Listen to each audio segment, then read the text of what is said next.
bumabagsak ang oxygen niya. Kung anong kalooban ng Panginoon, nakalimutan ka nito. Kaya, Lord ng kalakasan, ano ba?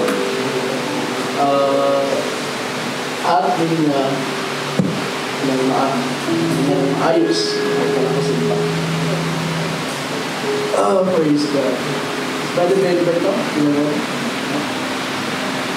So si Brother Benny ay nasa isang hindi na kalagayan, ay lumawag sa oxygen.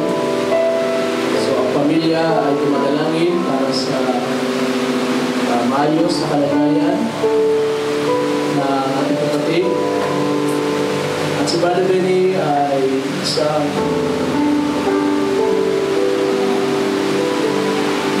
anak ng Diyos, isang naging lingkod sa iglesia ng mahabang panahon. Anong name? Sa Deacon, isang diakono na ginawa ang kanyang trabaho as diakono ayon sa kanyang kayang gawin sa tulong ng Panginoon. So he's a servant of God and a servant of the church sa panahon ng kanyang kalakasan. At sa mga panahon ay nagalaga rin ang kawal sa lugar ng Masbate. Pray for him. Kaya gusto ko muna ulitin natin sa gabi ang you shall love the Lord with all your heart, with all your mind. You shall love the Lord with all your heart. You shall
salita ng Diyos na ating natatanggap, there is one thing na dapat maging effect ito sa ating buhay. It is to learn to love God deeper and deeper, more and more. At yun ang dapat natin palagi matutunan.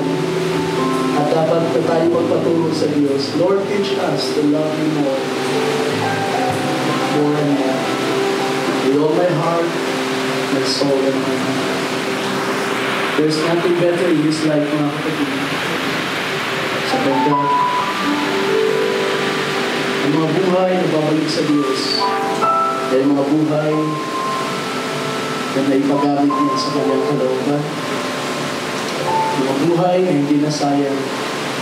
Mga buhay na natatakan ng kanyang kalooban. Hindi lamang maniwala sa pangalan ng Jesus, kundi ipinabuhay ang kalooban ng Diyos. May God help us to love you.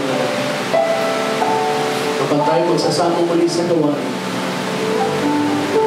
ang ating nararamdaman is I love Jesus more than life, more than ever.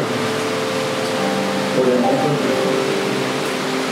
Panginoon, salamat sa iyong mga salita. Salamat sa mga